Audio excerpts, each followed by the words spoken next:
Yes, so we are live. Hello, Divya. How are you today? I am really well. How are you, Ma? How was your long weekend? My long weekend was a work weekend, Really? so that was really good. But I really enjoyed celebrating 1st and 2nd October, remembering the elderly on the 1st of October, and of course the 2nd October was, Lal Bahadur Shastri Jayanti as well as Gandhi Jayanti. So it was a double celebration of our history, of our life, as a nation, as a country. And I was actually meditating, Ma, that as we were joining in Sunday Collective, and so as we were heading into this beautiful Sunday Collective today, I'm just adjusting, which is grateful for the spirit, and this amazing topic that you've chosen that is grateful for the spirit. I was wondering, how do we define the spirit? We can look at, enthusiasm as an expression of a very nice spirit. Yes. Or we can look at the nature of the nature of nature. Or Mother Earth. Or Mother Earth. That she's always giving and always, very predominant. Yes, And the nature of the birds and the trees and all, because each bird has a very distinct interaction with really how the universe interacts with each other. And we procreate, and we have a nature or a spirit of interacting with each other, whether it's through intimacy, through the sexual act, and creating a child, or creating a dish, or creating a piece of music, or creating a piece of art, even designing some clothes. So it always comes to what is the spirit of Mother Earth is a very good, I think a simple expression that I can explore with all of you. And then is the spirit connected with the body, the mind. Yes, ma'am. And then sometimes we talk about the spirit with me, and he's on a search for his inner spirit. And what are we really looking for? Externalness and meditation and healing and even prayer takes us to a journey where we are in touch with our essential nature. Yes. And I think that one of the best ways to explore it would be from our space of dissatisfaction. Oh, to explore the spirit through our space of dissatisfaction. Could you explain that Because a bit the more? gardener could look at Mother Earth and would want to explore what more he can do, because he's not getting the crop from his efforts, right? Yes. And a person could be looking at his level of satiation, that whether you're eating, whether you're having a drink, whether you're smoking a cigarette, whether you are intimate or expecting love, wherever there is satiation and dissatisfaction. I'm just playing on that, the opposites. Yes. And so people will look for more, and what more can I do to make myself more happy, or more rich, or more pretty. Or I was reading there was a controversy on the papers today. Some actress had got a new look, and so there was a lot of controversy about whether she had gone for restructuring of her lips and her eyebrows, and so she was looking prettier, I thought. But people were all over, so obviously she was dissatisfied with her looks, and so she was looking to promote or to do something to enhance her beauty, or her public appeal, or her camera appeal. The camera tells no lies, so it's always giving you a real effect of who you are. If you really look in the mirror, you can look deeper than just your physical glance. You can look at your spirit. And then if you look deeper and deeper, then you will question either from a space of gratitude and deep satiation, or a layer of deep satisfaction that what more do I need to do to make myself fall in love with myself. And a lot of people are very busy telling you who you are. And sometimes I find that people believe what people tell them. Yes. So they spend a lot of time, just being variation, their own structure of who they want to be, and yet they're believing what other people tell you. So a mother could be telling her child that you're very naughty. But the child is intrinsically inquisitive and is wanting to do something different because he's bored. Okay. So are you guiding us to a realization that our satisfaction or satiation self or our dissatisfaction, areas of our life, or the dissatisfied self that we have within us is actually what's going to make us either grateful or ungrateful and affect our spirit? Yes. And so to just more deeply understand what is then the spirit, like how is it different from the soul, the mind, the heart, and the body? So basically, I want to just illustrate this sense of satisfaction or satiation. That I had once a gentleman who used to come to, seek intervention, healing intervention. Yes, and he used to provide for my family. Now I'm going back 25, 30 years to tell the story. Yes, ma'am. And then he got a job for 5,000 rupees and he was really, really happy. And this is the element of a human nature and spirit. And satisfied, very grateful, very happy. And then after a few months, he came back and said, if only I could earn 10,000, I would be happier or more satisfied.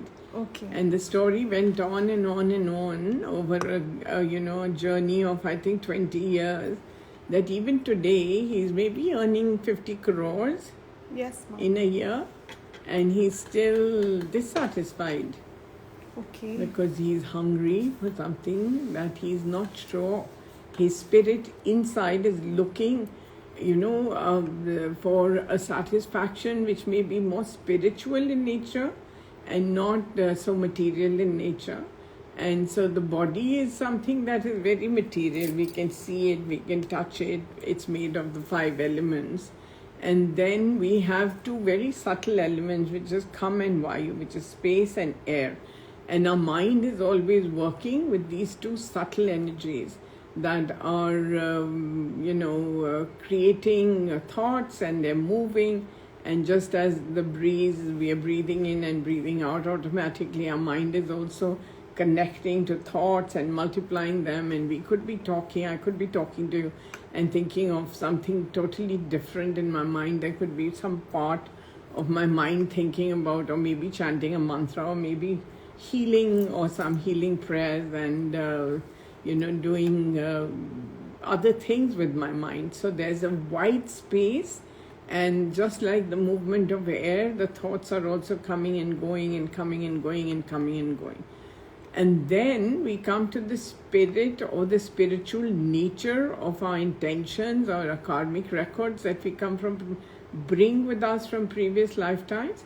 And then is the soul, which is the soul never dies. And the spirit, I would just explain it that it's the structure of what we bring from lifetime after lifetime after lifetime, we carry with us. So it's an amalgamation of many different parts of yourself and your karmic destiny with other souls. But it's definitely the structure of it is the mind, the intelligence, and the ego self that has some identification with the spiritual nature of your connection with the divine, but having lost it over time, or been given an instruction to go and do something, you have a memory loss of where you are and where you're going to be, And so people are really looking for their spirit and their spiritual nature and their spiritual essence, and putting it back in structure, and creating that symphony of being connected to their soul self. The soul is also carrying similar imprints, but at a very subtle level, the soul is never experiencing the negative. It's always in devotion and in connection. And the spirit? The spirit can sometimes lose contact With its the divine and with supreme source. So. Yeah, even with the body. We could have somebody who's lost their mind a little bit and is just functioning in the body and just doing things, and being very stressed, and maybe smoking, or taking some drugs or taking alcohol to disconnect with what the spiritual essential self is saying, the conversations that you're having, because sometimes people don't want to listen. And meditation is about going into that space of silence and really delving deep into that ocean of your spiritual nature, and coming up with the recorded history of your inherited spiritual essential self, where you are in complete association with why you're here, and what are you supposed to do, and what are you supposed to do for others, and what is your association with other souls, and how we have spiritual connections and networks with other souls that people can say, oh, the family that we are born into, the siblings, the parents. I go a little bit further to say that it could be also with your grandparents and the lineage on either sides of your mother and father's side, the paternal and maternal side. And of course, your associations in school, your teachers, your business partners, your cousins, friends, even the people who come and work for you or give you some service, people you employ in your business, all of them have a karmic association or a spiritual association to give and take from you, which is being completed in this life. So would you say, or would you agree with the statement that the spirit needs to be awakened for the soul to be navigated back to its spiritual source? Yeah, the spiritual nature has to be activated, and the body and the mind have to walk that path of surrender and devotion and renunciation to be able to reach that ultimate pinnacle or summit of reintegration into the divine spheres, and for us to go back home from where we came, so that we don't feel lost and we have freedom to do the work there instead of being trapped in this material universe. And so to truly move away from suffering, pain, one has to first heal and recognize our dissatisfaction centers.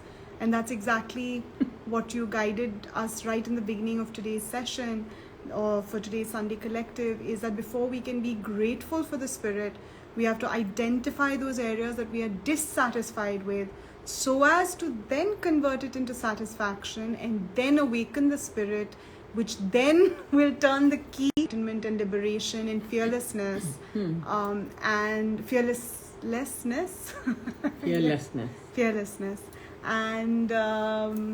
And so I think that's what we are gathered here today, and I guess that is to explore, and I think that is the biggest reason to be grateful for the awakened spirit. I think I would add awakened spirit, not the dissatisfied or broken spirit, but the spirit that is healed, whole and complete. I think that all the people who are listening to us, Divya, yes, ma'am, they are already awakened. Yes, because they are on a search and they're looking and they're seeking, and some of them are healing and some of them will heal in the future. Yes, so they are all, I think, awakened, and some of them know. Yeah, some of them know and some of them don't know.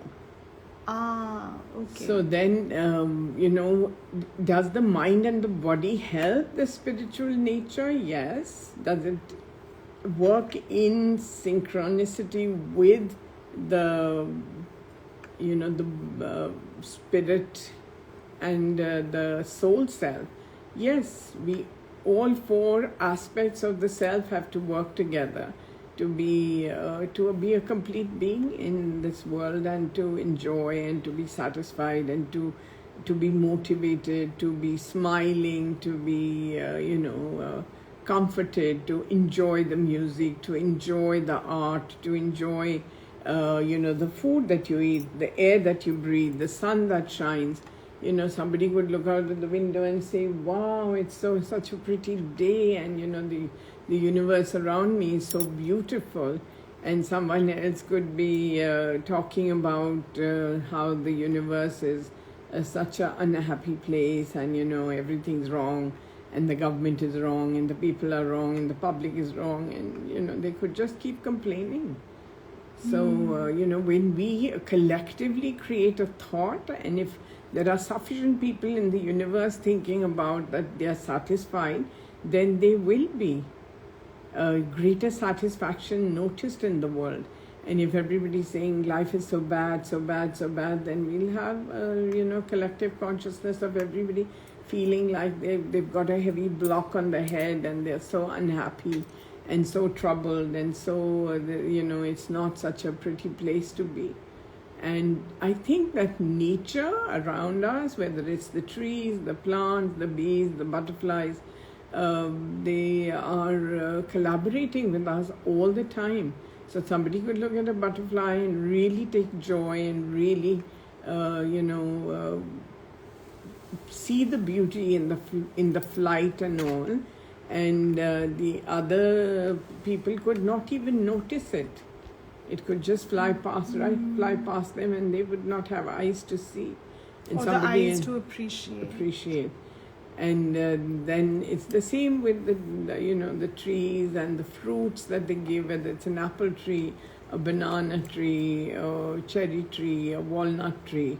Every one of them is interacting with their spirit and with their body and with their mind, and with their soul self to be in service, in collaboration with the five elements and Mother Nature and Mother Earth, collaborating with the trees.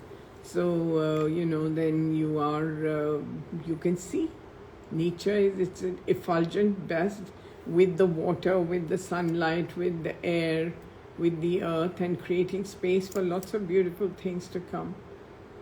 So we really have to look at nature to learn that nature is never dissatisfied. It's always collaborating. In fact, I was reading, somebody had forwarded me a little anecdote or a little message, and they were talking about crows, and they were asking me that why are crows, why do we feed crows in this Shraddh period? Because this is the period of feeding the ancestors, and why do they feed crows and, think that they're going to reach the ancestors, the food is going to reach. Yes. So then I was telling them that, there are many, many, many layers of understanding. Mm-hmm. And the greatest understanding is that the crows do eat the seeds, and they carry them far and wide, and, the seeds of that consciousness, and they are in flight, taking them to higher and higher destinations. And the second part of it is that it is representing Lord Saturn, and Lord Saturn is also, Yamraj. Yes.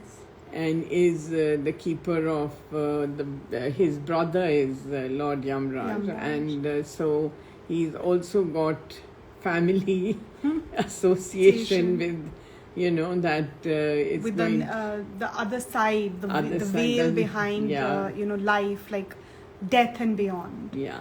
Yes. And then, the other, I was just sharing with them that also the peepal tree and the banyan tree are the two plants in Mother Nature that are always, giving oxygen day and night. 24 hours, yes. No. So it's interesting to note that there's a scientific thing that unless the crows don't eat the seeds of the banyan tree and the peepal tree, those seeds don't fertilize if they don't pass through their digestive system.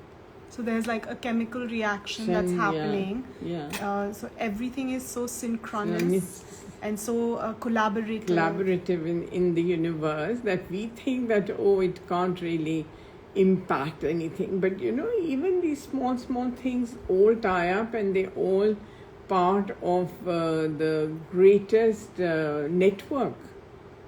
So, you may think that I'll send an email from here and I'm going to get to the US, but, the crows can take the emails to all the ancestors. They're a wide network. So you have to look at how the universe is working and what are the, how each soul and each spirit of each soul and the body and the mind is working together. That is actually extremely, I think, helpful. I like the analogy of the crows being greater than the World Wide Web or the internet or your Wi-Fi, that they are taking certain messages and they are resolving certain patterns of exchange that are perhaps unresolved, and taking a message to the other side of satisfaction, love, care and nurturance. Yeah, and the person or the being or the ancestor, intellect that created the universe has already set the network and given the authority to certain beings in the universe to do certain acts, and they're doing them without using too much of their mind. They're just doing the functionality of it, and it's growing. So continue to, especially till the 6th, continue to leave out some seeds for the birds. So till the 6th of October, 2021. Yes. So leave some seeds out for the birds and some atta and chini for the Chini ants on under the a roti, tree. or feed a cow, or feed the crows, or the ants, fishes, whatever you have access to. And it will get to your ancestors. So I have a question which maybe some others who are tuning in may also have, just as you've said this. That what about some of us who have pets in our house, especially, the majority of us would, I think, globally either have like cats or dogs or maybe both, and some of us might have birds like ducks and hens, and then of course cows, and some people might even have horses.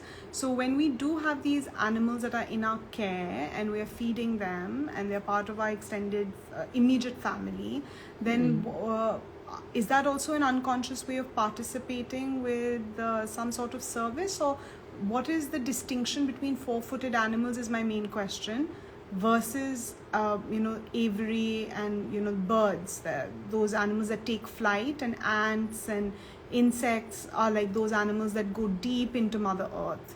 So what is the difference? The difference is that all of them have planetary representations on planet Earth, and the crow, like I said, is Saturn, and the ants are Venus. You feed the ants, then you improve your Venus. You feed a cow, then you're improving your Venus or your Mangal, depending on what you are feeding. And, so there are different, it's a very detailed thing. We can do one discussion maybe later. Okay. And explore all the animals and how they represent different aspects and different planets and heal different what do obstacles they hate? Obstacles and hurdles in our life. And negative ideas and depressions and distress and financial blocks.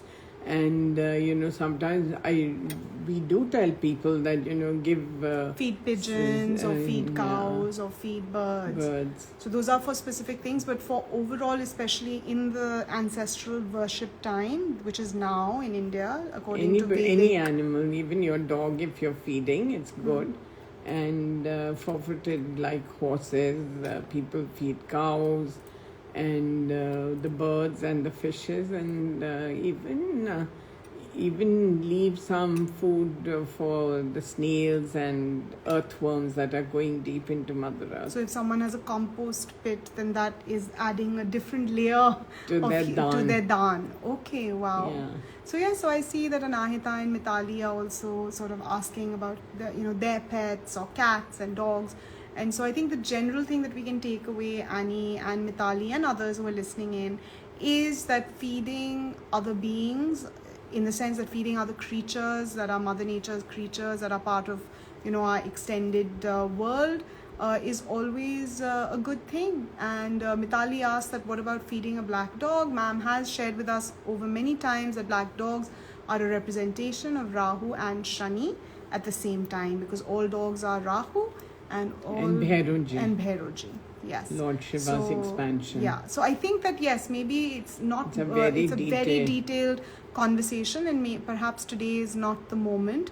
But for all of us to understand that the daan or the charitable work that one can do by feeding another being or leaving water out for the birds is a simple act on our part, but creates such a ripple effect of positivity and the release of so many burdens that we may be carrying in our energetic fields and our aura bodies and even in our minds and hearts. And I want to add one very interesting side note about the spirit of a dog.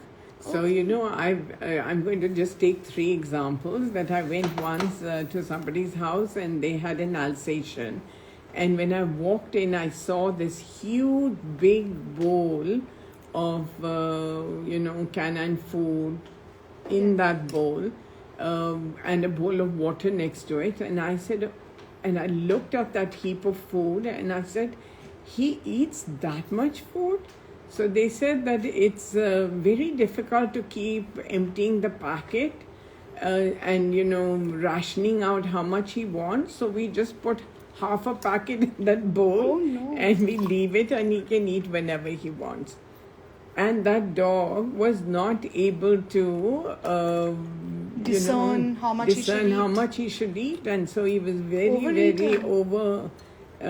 grown and overfed and very sluggish, and then there was another person whose house I went to who had some dog treats and was telling the dog to beg, and the dog would go on his 2 legs and he would jump like that, and then they would give him a treat. And then so they're torturing the dog, I think. and then the third was that we went to somebody's house and they had said that our dog is so obedient, and they had kept some treats on the floor and they said no and no and no. And the dog was sitting there and his tongue was hanging out and was dripping saliva and he was dying to get to that treat. And he was, they were saying no. Oh gosh. So, the nature of that dog is also reciprocating with his environment and with his, people. And so you have to decide how you're even treating your pets, right? Yes, ma'am. What is the value of having that pet, and what are you doing with that pet, and how are you loving the pet, and how are you over-loving the pet? Because I remember once I went to somebody's house and they had, that parrot which learns how to speak. I'm forgetting the African grey. Yeah. African grey. So they had an African grey parrot, and this parrot had been with them for maybe 8 years. And they said, our parrot is so intelligent that he really learns new words very quickly. When we were trying to teach him how to say hello, he had taken a long time, and then he had, then we taught him more words, and then he took less and less time. And now he has just learned that the minute we say the word, he repeats it. And so then when I looked into the mind of the parrot, I found that the parrot was wondering that why he was starving in this cage. Oh.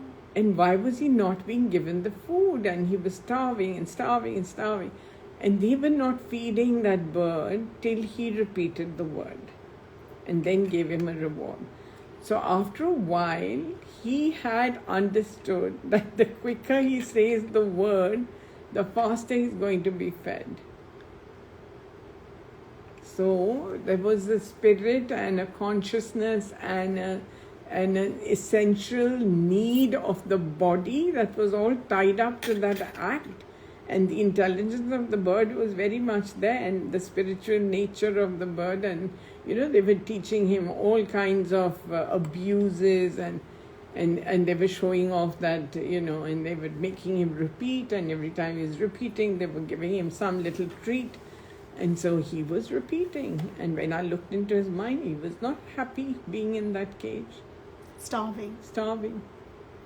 Wow. So I think even that's they really have, insightful. Yeah. I mean, that gives us an insight into how we're not only treating animals, but we're also caging our own spirit. Yeah, and And thinking only that when we are it boss. performs do we give it a morsel of spiritual Reward. energy and reward. So that is an amazing sharing, Ma. Really grateful. It illustrates so much. And for the collective to join in and to chirp in with their tweet in their thoughts, and questions and their questions. And so we have Mayuri. Hello, Mayuri Mehta joining in from Bombay, and she says that what does being spiritual actually mean, Ma? Is it that the spirit is awakened or the spirit is satisfied? The spirit is grateful. To know that you're spiritually awakened is when you can live every moment of your life in gratitude. And if you say that I was grateful yesterday and today I'm feeling so miserable, then you're not awakened. Then you are caged. Yes. Waiting for the people healing. are not giving you the treats. So even when the guru is giving the healing, then you are a little bit grateful, and then the next day you're complaining again. Whatever is happening, to always have that essential spirit of being grateful, that nothing can disturb you. Could you repeat that, Ma? Sorry. When we're being spiritually grateful, it means that we are more than satisfied. More than satisfied. That we are always grateful in whatever conditions. Whether we are in the hospital, whether we are in the, at a party, whether we are being given an award, whether we are achieving our targets, whether our, government is giving us also an award or recognition. Whatever is happening, we are not that bird that was going to quickly speak whatever is, that's the bird's consciousness, but we are living in a human consciousness where we have to be considerably grateful as we have that consciousness that we are connected to the divine and that we are here only temporarily.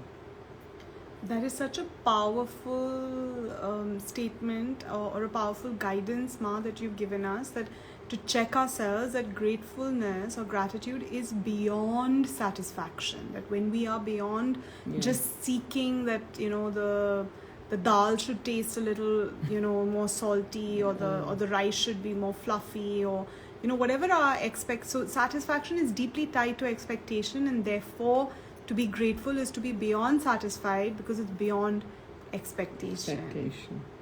Where there is actually no expectation. No expectation. Everything's wonderful, blissful, wow, kind, the universe. We are still alive and we are happy to be alive. So we can still not believe what people tell us, but we can really experience within our heart. People always say, oh, I'm on the spiritual path, and I look at how long you have walked, and the road was so short. So what does it mean? That it's not somewhere outside that you have to walk. You don't have to go shopping for your spirituality. You have to walk inwards. And inwards is the place of the spiritual is in the heart. It's not in the mind. It's not in the body. It's not in the third eye chakra where you're thinking and all. It's actually in the deepest recesses of our heart where we can have complete association with the divine and we can move. I'm reminded of a very interesting, suddenly this movement to the heart. I'm reminded of a very sweet story. There was once Guruji of ours, and we were all traveling on this yatra, pilgrimage, and we were going to, I think it was near Rishikesh, because the river was, very, Mother Ganga was flowing very nearby. And suddenly we were a group of, he was teaching us some mantras, and we were doing some satsang, and he was giving pravachan, and we were all very happy. And then we saw that there was a family nearby who were having also a very nice time. They were drinking beer, and they were having their wine, and they were having a picnic on the banks of the Ganges. And suddenly they started to fight, and they started to scream and scream and scream.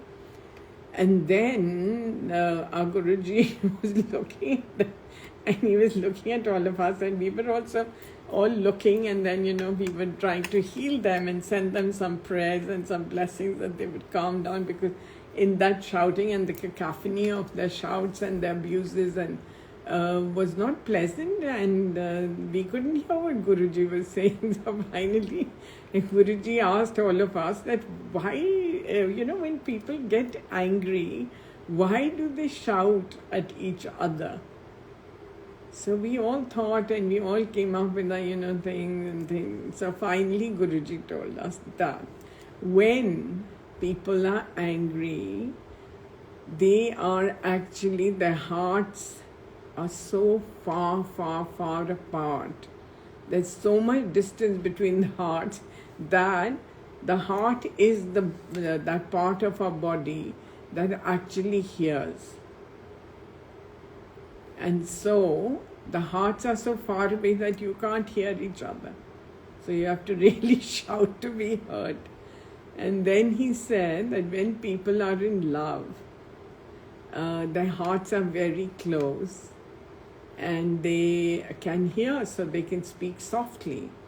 And then he said that when you fall in love, your heart is so, so, so close that all you have to do is whisper sweet nothings into each other's, ears. And he said that when you're totally, totally devoted and very, very, very, free and in total love and satisfied and beyond and very grateful for the presence of everyone in your life, then all you have to do is look, and they will understand, because the heart is so merged with each other. So this was a learning that suddenly came back to me when I said that the heart is the place of your spiritual self, and where the divine rests, and you are so distant from the divine that you're constantly angry, constantly dissatisfied, constantly malnourished with your own spiritual quotient of intelligence and memory and power and experience, that you have, the four corners of your pyramid of consciousness, and you are totally lost. And all you have to do is dive deep in and know that the divine is very much with you and is always listening. So you don't have to shout, you don't have to be anguished, you don't have to experience. Of course, we all do experience pain and anguish at losing things, or things not going right. But when you're spiritually awakened, you know that there is a power with you that will put it right, and you will get it when the time is right. So the timing is very, very, very important. So then we all bathed in the Ganges, and we all whispered, and we asked him, what is that one instruction? So he said, keep your heart linked very close to the Guru. So I'm very close to my Guru. And we are very close to you, Ma. I'm grateful for this beautiful, beautiful sharing. Yeah. As Annie is saying, that's such a beautiful learning, deeply grateful for this understanding. And as an ode to you, Ma, as our guru, and as an So ode to your guru, just offering this chant. Gurur Brahma, Gurur Vishnu, Gurur Devo Maheshwara, Gurur Sakshat Parabrahma, Tasmai Shri Guruve Namaha. So sweet. Thank you, Divya. That was really sweet. Love you, Ma, and Lot just of love heart in these that. moments. I heard it Yes. before you even started. It was truly a whisper and a song from the heart. And we have a few healing requests. Shall we go into Yes, those, yes, Ma? yes, And then absolutely. a few questions. Yes. So we have Asha Soni who's joining in. She's requesting, she first says, Pranam, Ma'am.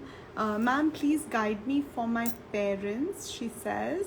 And she's requesting for their health and their prosperity as they're going through some tough times, and for her brother and how she can improve her mother's life. So I think she has a lot of these sort of wellness and health and So financial we send questions. lots of healing. Lots of healing. Okay. So I think, Asha, we are in our healing and requesting as well the entire collective to channel you and your family and your uncle's family. Lots of healing and love and protection. And we have Chavi. Hi, Chavi. Chavi Asrani joining in. She's saying that when one is very scared of dogs and animals, what is the spiritual link about? That your Rahu is very, very bad, which is creating obstacles and some fears and some imbalances. And animals could be that your Shani is also very bad, badly placed in your planetary position. So these are things that you're carrying, recordings on your soul and your spiritual essential self, reading from that book, that you have to stay away.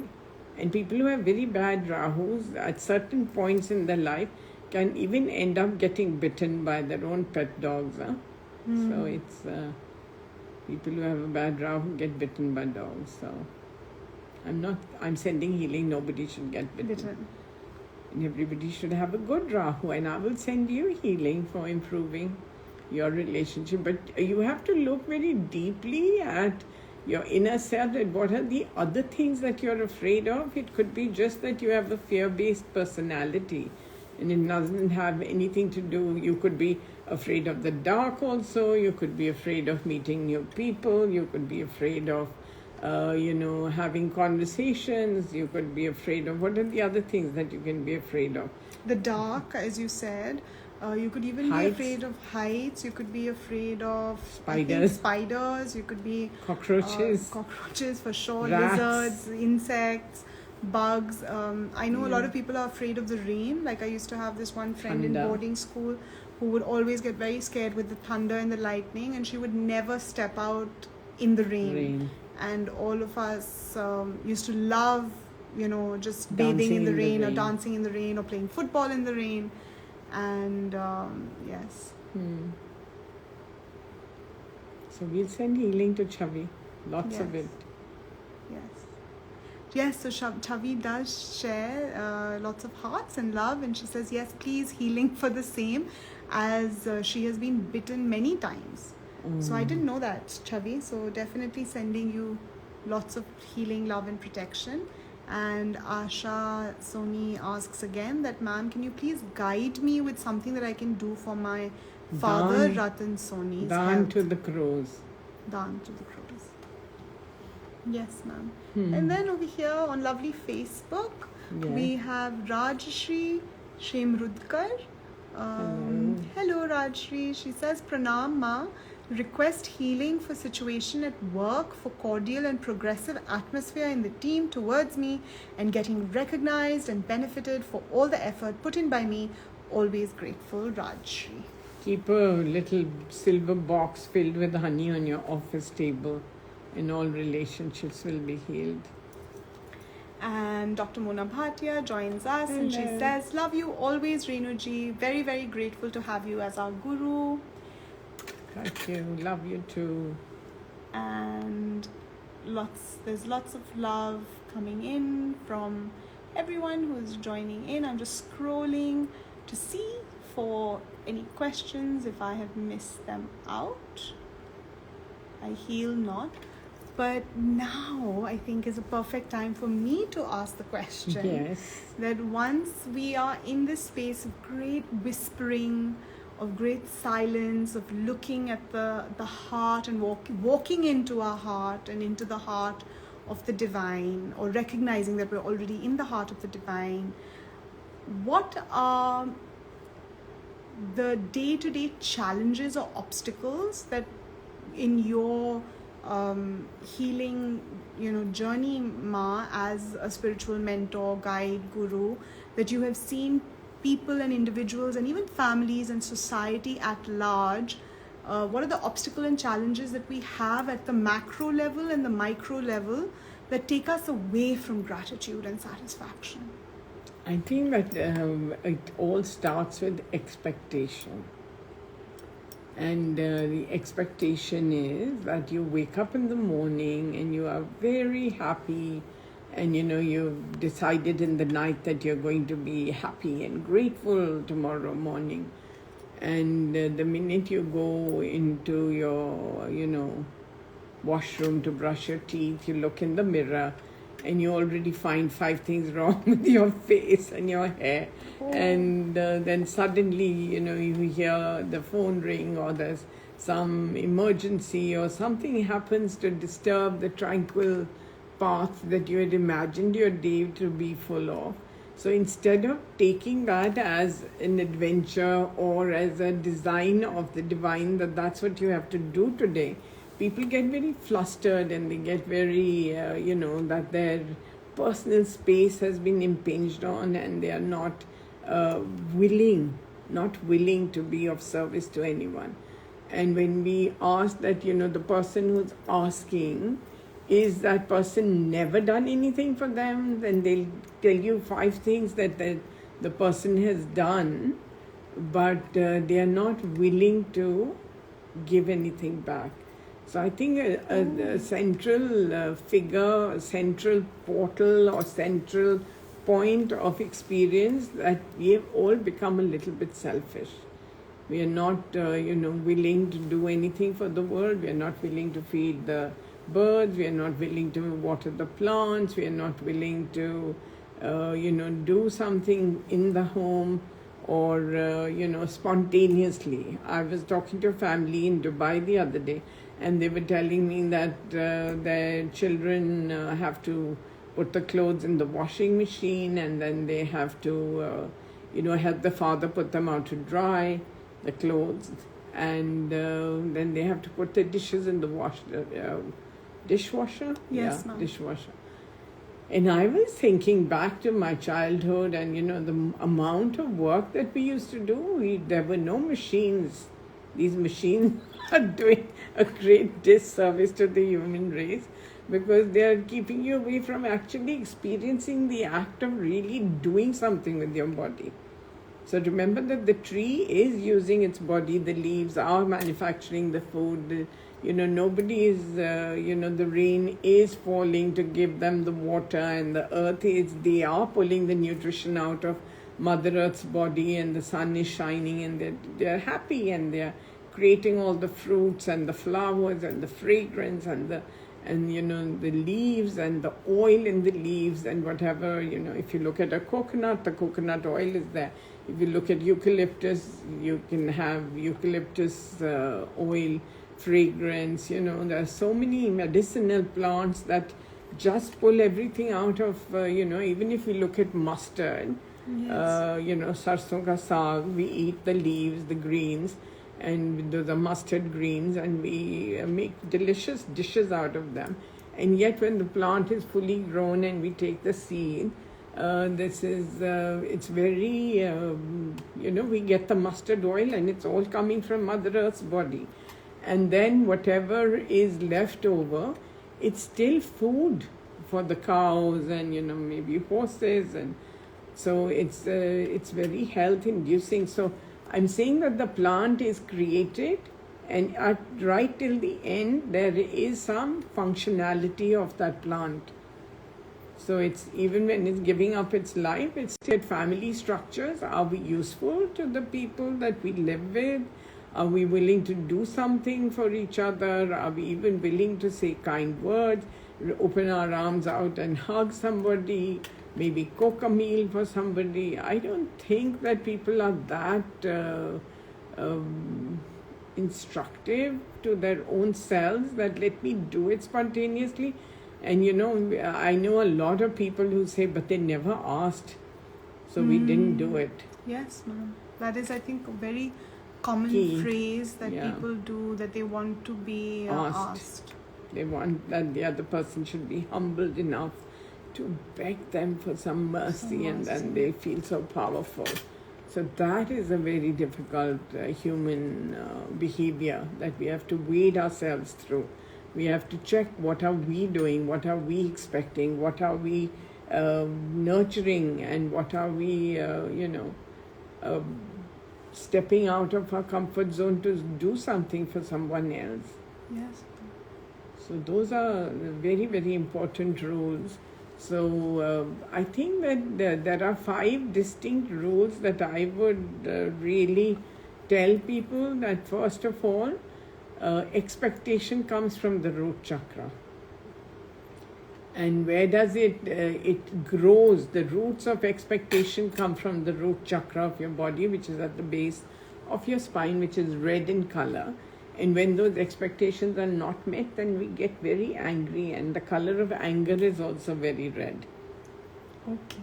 And then for us to be able to recognize that we are expecting from other people instead of doing things ourselves and nurturing our own body, our mind, our spirit, and our soul self, the action is all being acknowledged at the throat chakra, which is blue.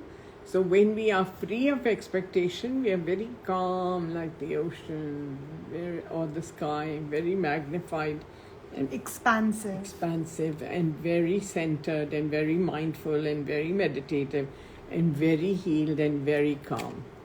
So that is. Then comes satisfaction, so satiation. It comes from a hara, which is orange in color. So when we have lack of sexual fulfillment or frustration and all, and again certain greed and lust and hate and inadequacy, it's all coming through the orange light, and it's coming from the hara, and it's replicating in our third eye chakra. So all creativity, all acknowledgement, all acceptance, all satisfaction is activated in the third eye. And where does it drop down? It drops into the heart.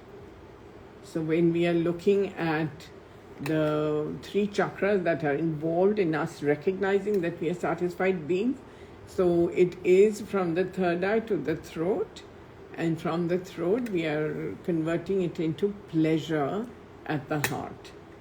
So dissatisfaction is coming and it's converting into pleasure at the heart. Then we are looking at hurt and pain. And all this hurt and pain is in the solar plexus. Why me? Poor me. I am so unlucky. Nothing goes right in my life. Everything is so painful, so painful. I don't have enough money. I don't have enough friends. I don't have enough. All this not enough is worse than dissatisfaction. It is actually perpetuating hate against yourself.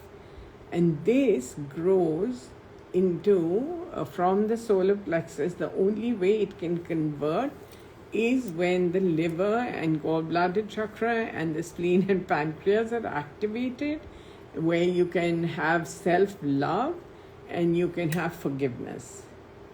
So self-love and forgiveness get activated in our liver and gallbladder and in our spleen and pancreas. And it's all germinating from the solar plexus. Now, the most distasteful part of this whole experience of damaging your spiritual self begins in the third eye chakra, which is now the center where your eyes, your nose, your mouth and your ears are all linked, and your skin. So you know that whether it's the sight, whether it's the hearing, whether it's the tasting, whether it's the smelling, whether it's the touching, all of them are activated here.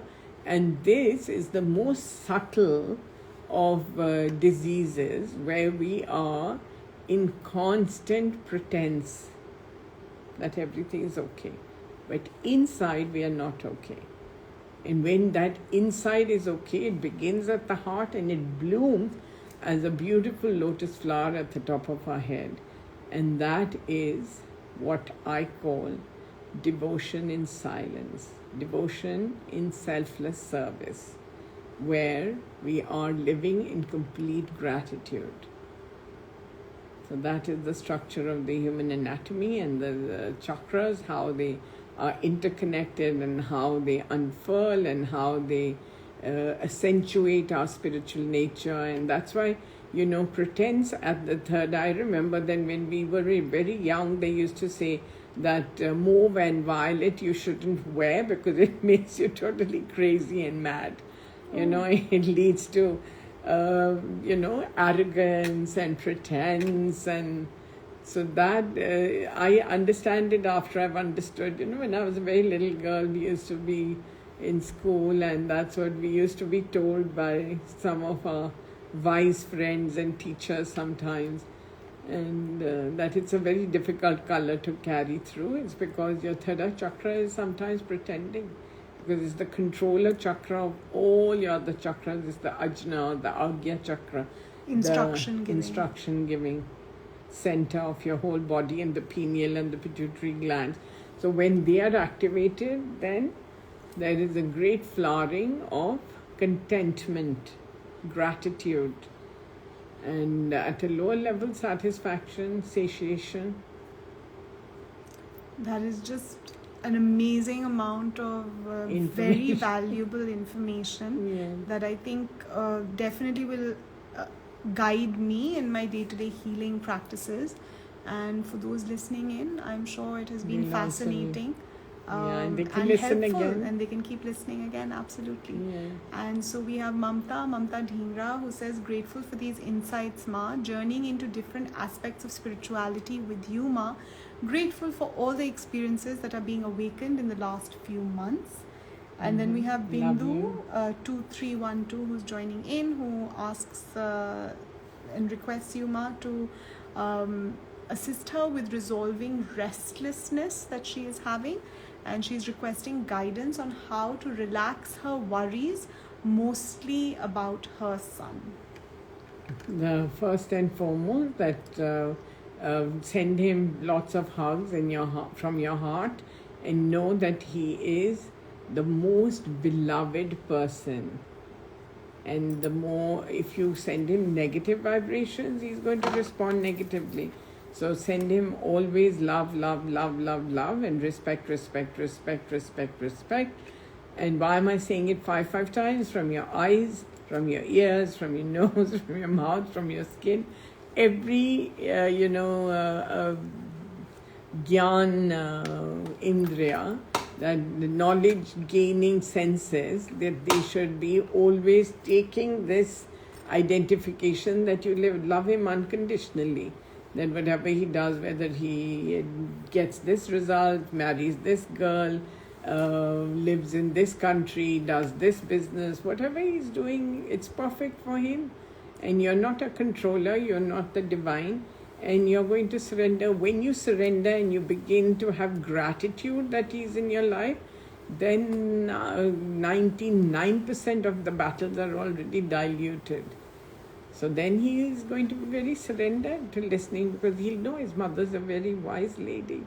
And I'm going to send lots of healing. And in any case, after 30th September, things are so much better. So I think all this anguish and angst that has been going on for the last 1.5 years is going to diffuse. So relax. And the other mantra that you can chant is Om Namah Shivaya. Because anything that comes to a near-death situation is always in the jurisdiction of Lord Shiva, and he is the Lord of destruction. So we invite him to destroy only that what we don't need. And we need long, healthy togetherness of love with your son and you. So lots of love to you, Bindu. Grateful, Ma. And then we have Sonali Didi joining in, who says, hello Ma and Divya. Hello. Please send me lots of love and healing too. We, of Yes. course, always. We love you. Always. And then we have Sarvat, who's Sirat, sorry, not Sarvat, sorry, Sirat, who's joining in, who says, Hello. respected ma'am, today it's 9 years, Mummy united with the Almighty. Okay, we are sending her lots of healing and love. And to you, for the strength to walk tall. And then we have Aruna Dayal joining in, who says, Hello. good evening, Renooji and Divya. Good evening, love you. Love you. And love to Shaila and Amira. Then we have Pooja Khan, Pooja Didi, who says, thank you so much for beautifully explaining. Hope it is going to be up on Facebook too. Yes, it's always there. Yes, you can go back to it again and again. And happy birthday to Mom. Lots of Yes, love. happy birthday to Auntie, yes. And Shubhrita says, so very grateful for that understanding and sharing, ma'am. Very grateful. We have Ria joining So in. they're all grateful, and they're all with that Yes. that little lotuses, dancing on the top of their heads. So what are the questions? The minute they'll ask the question, I'll know which chakra they're in. Okay, let me scroll. Okay, so all the grateful and loving messages have been received by ma'am. Yes. Yes, and so I'm just scrolling in. Yes, Mamta, your healing request has been noted for her sister Aarti Dhingra and Neha Nathani and her family, yes. She sent me a message about somebody who passed away. I couldn't make out from a message who had passed away Yes, ma'am. with dengue. So it's like an epidemic. Yes, ma'am. Lots of people Lots of getting people are dengue. getting it. And Zara Nath is requesting healing for her job. Yes. We have lots of- Sudhibaya joining in from Bombay, who says, Peri Pona Ma, love you so much, forever and ever Ma. You are looking so amazingly beautiful as always. Thank you. Love you. Love you. So questions, I am scrolling, and so these two questions. Yes. She says that, Ma, I am unable to forgive. Seek your precious guidance to forgive. And her second question is that how can she cultivate the feeling of self-love? The feeling of, first of all, learn to know I cannot forgive you because you've done nothing wrong to me. So that is in my jurisdiction. If you have to forgive someone, first remember that you have to learn to forgive yourself. And to forgive yourself, you must learn that you have done something wrong. Because when you say that I have done nothing wrong, then you're never going to be forgiving or forgiven. So unless you do accept that you have done something wrong, whether in this life or in a previous life, the fact that you're being judged by people or somebody telling you that, your brother's better than you, your father's better than you are wrong, then obviously you are wrong. So instead of pretending in the third eye chakra, I haven't done anything wrong, I'm such a good being. Then if you're such a good being, then you don't need forgiveness. And if you don't forgive yourself, how will you know how to forgive another? So I cannot teach you, I can only tell you that anything that you're uncomfortable with, or any person that you're uncomfortable with, or any situation that you're uncomfortable with in your office, you have done something inadequate in a previous lifetime, maybe in this lifetime, maybe your performance is not up to the mark. So you have to forgive, and in that act of forgiveness, you will generate a new ethos of behaving differently. If you're going to continue to behave the same way, you're going to be continuing to be judged, and one day you're going to be asked to leave from your job. One day your family is going to, not want to have anything more to do with you. And one day you will be left alone and bitter and still thinking that I didn't do anything wrong. So the day you can accept that you have done something wrong and you're going to, seek forgiveness, and you don't have to go and start pretending to everyone and saying, forgive me, forgive me. You have to seek forgiveness from yourself and from the divine, and you have to forgive yourself. And you have to look at everything that you think is right, that actually in the eyes of God it has been wrong. Because your book of karma is giving you this experience of not being forgiven or not being able to forgive. And in that will be the seed that will germinate self-love. Then you will be able to see that you are not this arrogant, nasty, unhelpful, complaining person who always thinks everybody else is wrong. You will look at yourself and you will be able to evaluate that what can I do differently for people to love me the way I love them. But the reality is that when we find people are wrong, we actually don't really love them. I have actually a very interesting thought that just came up in my mind. I had a mother once who used to come, and she used to see me once a year, and she would always complain about her son. And I used to always tell her that your son is a brilliant, brilliant boy, and he's going to do so well, and he's going to be amazing. Then one day she came to me, and I think he was 10 years old, and she said that, the doctors are suspecting that maybe he has juvenile diabetes. And now and she was weeping, and she was saying that he's so young and it should not happen to him. And you should just send healing that I get the diabetes and he should be okay. So I told her that, what if I tell you that all the hate that you have, instigated against him, and all the time saying he's very naughty, he doesn't study, he doesn't do this right, that right. I said that if you had so much love for him in your heart all these years, why did you find him so distasteful, his presence in your life? And now you're saying that he should not get the diabetes. Maybe, in this thing, this is your moment of transformation and recognizing that you truly love him. And then she said that I'm willing to do anything, move heaven and earth. I said, no, you don't have to move heaven and earth. You have to actually sit and you have to meditate on what it is that you don't like about yourself.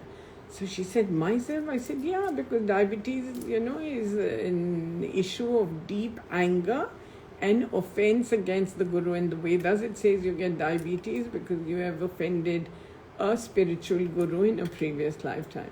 So you have to seek forgiveness.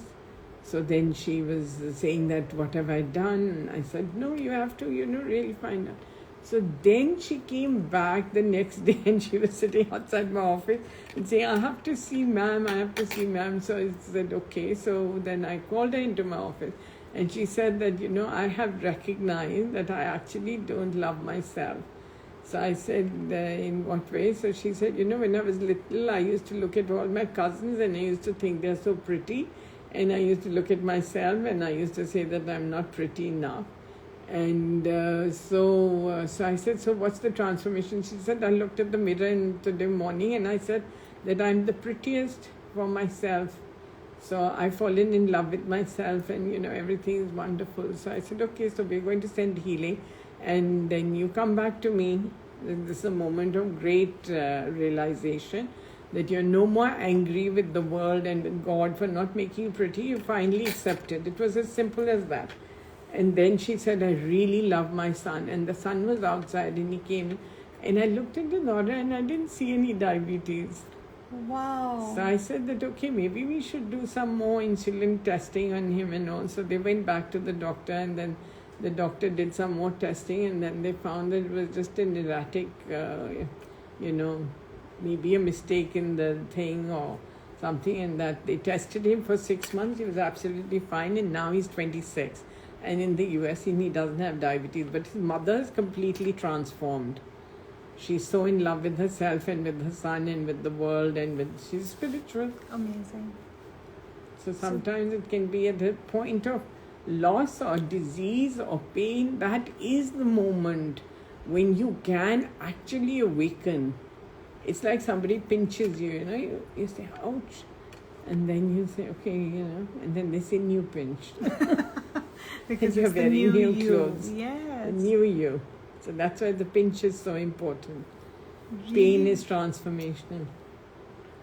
really grateful for that sharing and for that lesson, a big lesson Big learned. lesson, yeah. And then we have a healing request from Kamal Gupta, who Hello. says that Ma, I want to request for healing as I am always very low in the night and also suffering from anxiety. So I place a yellow cloth under your mattress on the head side, and then it'll give you a lot of good dreams and good sleep. And always walk. That will transform your energies of anxiety. And if if he or she are unable to walk, then Then walk inside your heart. Okay. I am grateful, I am grateful, I am grateful, I am grateful. Beautiful. And then we also had love and pranams from Binny Sybil. Hello. And she's also lovely. requesting for blessings. Lots of love, Beta, for you and the family. And then Zara Nath is saying that she has given 3 interviews and... I see the job coming. Okay. Okay. Good job. And then we have Lokesh Khanna who's requesting healing for... Oh, how sweet. Yes, sir? Sorry? Yeah, I met him many years ago. For his son, Krish. Okay. As he also has lots of anxiety. So maybe, Mr. Khanna, you can also follow this Follow yellow the- cloth and maybe encourage Krish to walk. Go for a walk. And I'm just scrolling, Ma. Yeah, I'm finding that a lot of people have a lot of stagnant energies in their homes, and I can't even say go out and buy some yellow flowers and put some cut flowers, yellow flowers in the... But maybe just, using a yellow cushion or on the dining table, maybe having some yellow mats. I'm not saying go and start buying. No. But try to surround yourself. Maybe just a bunch of bananas on the dining table would be a Would good also be good. place to start with the yellow color. Color, And it can inviting the yellow diffuse. color. It diffuses the depression out of the house, the yellow at the center of the house, or on the dining table where the family meets. And Kamal Gupta says that, yes, thank you. I can easily walk. Wonderful. That's good to know. And then we have Pooja Khan who asks that she has been channeling the Golden Cloud healing for the children who lost their parents in COVID with the affirmation that they have a better and happy life. Is that okay, or should she do the affirmation that they are loved, taken care of, and are happy always? Yeah, that they have a good parental influence and support for all their dreams to come true. Okay, that's a wonderful question. And then we have Surbhi Goyal who says, Ma, feeling so blessed to be with So you. sweet, Yes, love you. I love our Sunday Togetherness. evenings, early evenings, and togetherness with everyone from different parts of the globe. And then we have the Tanejas who join in. So we have Puneet who says that thank you, ma'am, for all the healing and blessings. Kanchan is recovering very fast from her lower back pain. Grateful, ma'am, always. Love you. She'll be fine. And then we have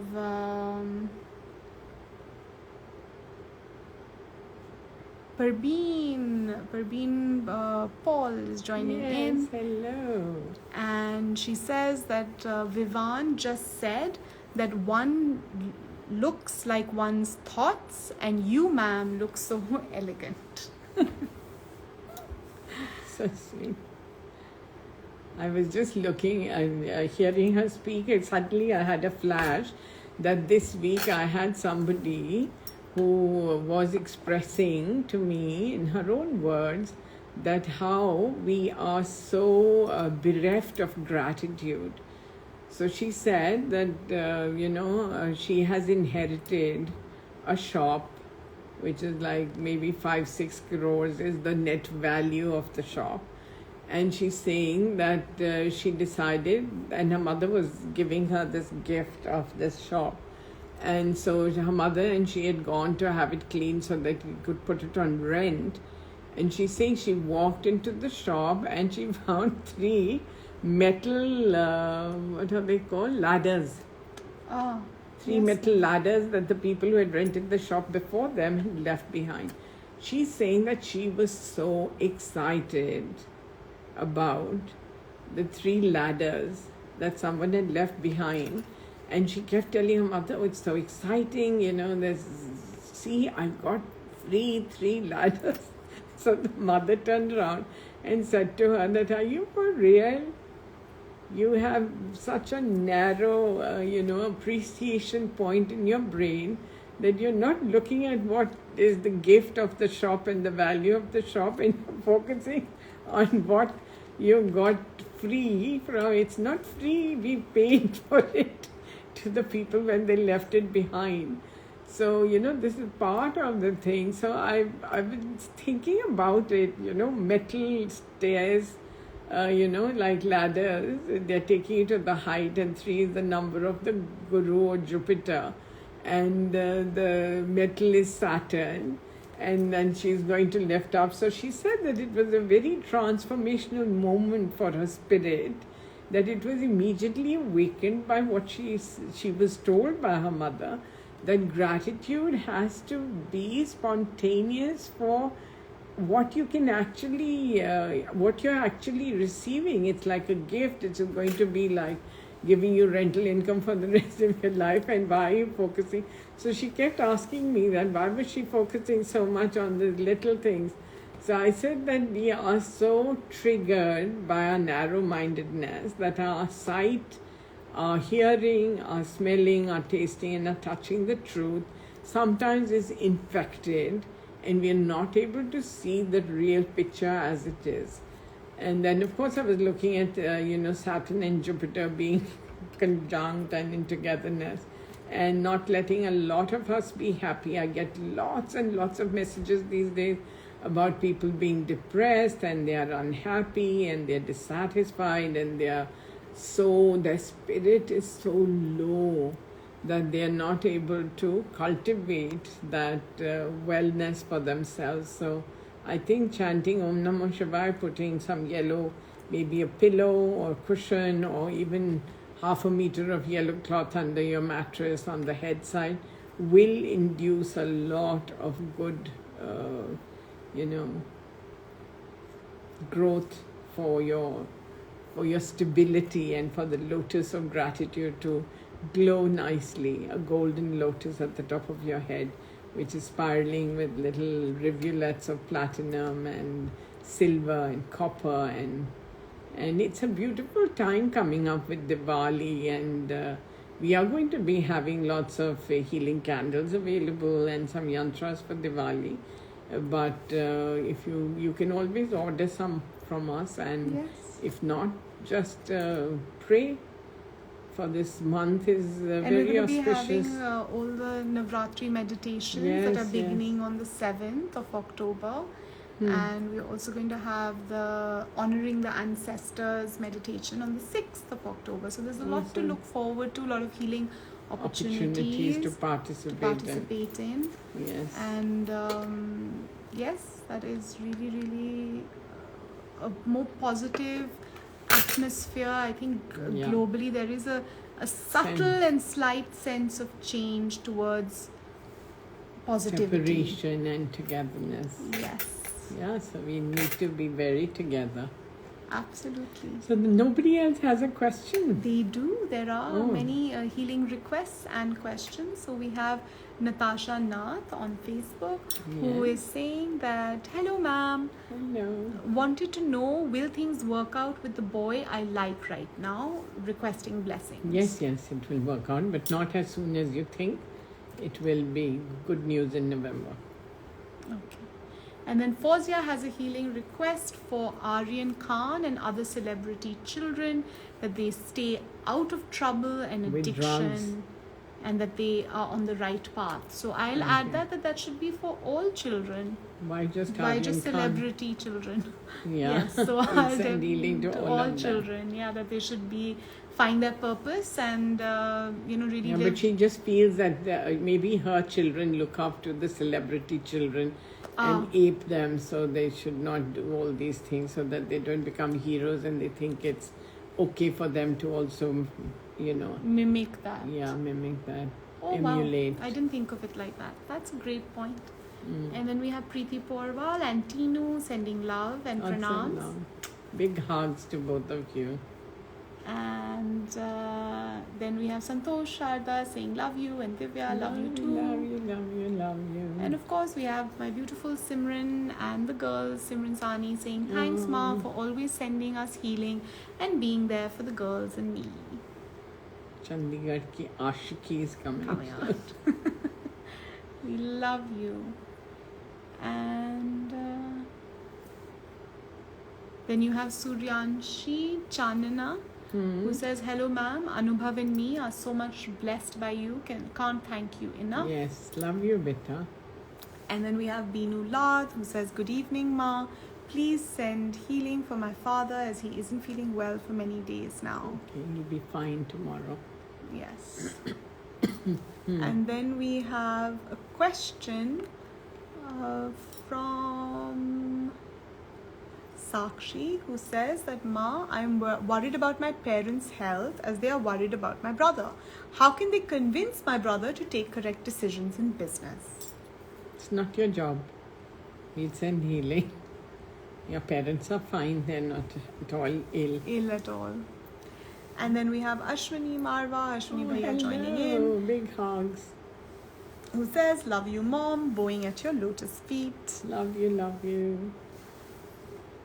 So yes, that's many messages of love and many healing requests, and I'm seeing patterns of love, of relationships, of money, of health, and of anxiety. And so how when people are in these situations as exemplified by the collective consciousness of the Sunday Collective, lovely, beautiful souls who are tuning in, that they are so on the path of wanting resolution from their troubles, that can they be grateful? And this is like for all humans, not just for anyone who's tuning in. Yes. I think that as the force of human intelligentsia and intellect, and I think that a lot of people in the world over are very, very, very grateful. And there is so much of, especially after the pandemic, people are really like finding jobs and, finding enough food to eat, and they're back at earning their livelihood. And I have lots and lots of little toddlers and students who are so grateful that they're going back to school the world over, and meeting their friends and teachers, and it's like such a novel experience, and there's so much joy in their hearts, and parents are so also able to find more resources and bring better food to the table, drinking water, and so I think as a collective embrace of the universe, I think we're just definitely coming into a much, much better space where people are going to be more open and more loving and take corrective action. And I definitely find that the student race is very, very,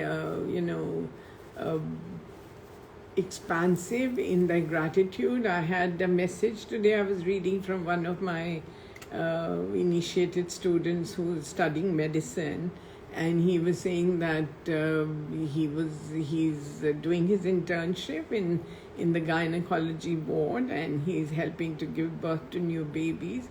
And he said that today morning they assisted the delivery of a baby boy, And when the mother, was told that she had a beautiful son, she had so much gratitude in her heart for these student doctors that she was showing them so much gratitude for this magnanimous gift of her son, that he said that we were 4 of us